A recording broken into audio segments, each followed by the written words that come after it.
The rivalry between Anakin Skywalker and Dooku is one of the highlights of the Clone Wars. As I've explained previously, Dooku was one of the primary teachers of the young Skywalker, which is what Palpatine's intention was initially. He believed that the Jedi would not truly push Anakin to his absolute limit, and therefore required that Dooku consistently engage the young Skywalker in lightsaber combat, and not hold back at all. This is in large part in Attack of the Clones why Dooku teaches Anakin a valuable lesson, and teaches him that despite his massive inherent gift in the Force, there is a more skilled combatant than him, removing his arm, and making him pay for his overconfidence. Over the Clone Wars, Anakin consistently gets better and better, beginning to hold his own against Dooku towards the tail end, and even making the comment when they meet in Revenge of the Sith that he's doubled in power since the last time they met. Skywalker and Dooku were two sides of the same coin, both proteges to Palpatine, and two of the greatest swordsmen that have ever existed in the Star Wars universe. Their rivalry is legendary,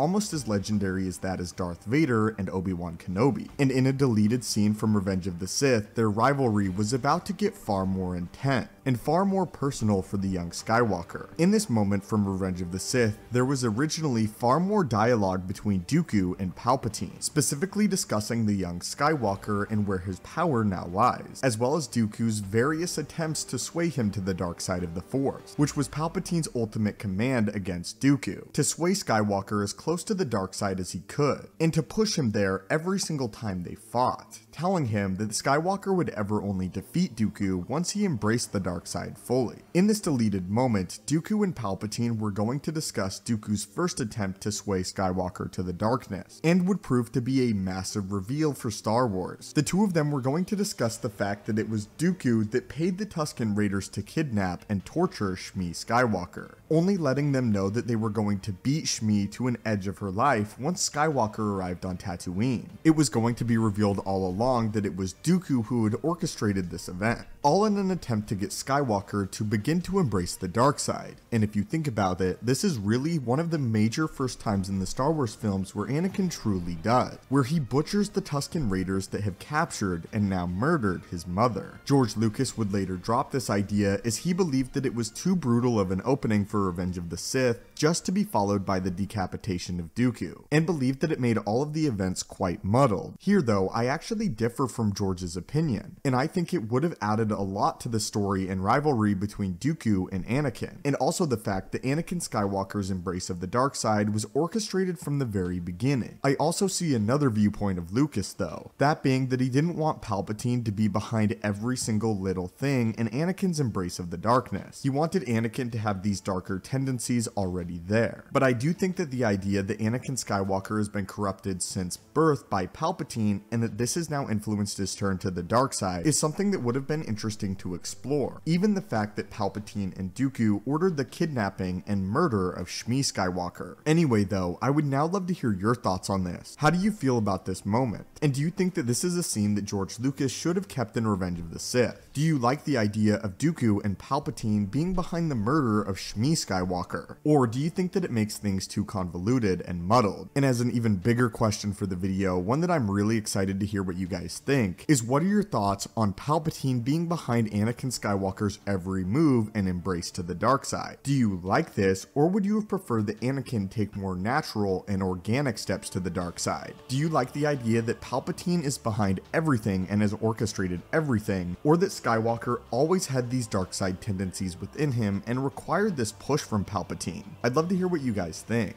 As always, my friends, thank you guys so much for watching the channel. May the Force be with you, and have a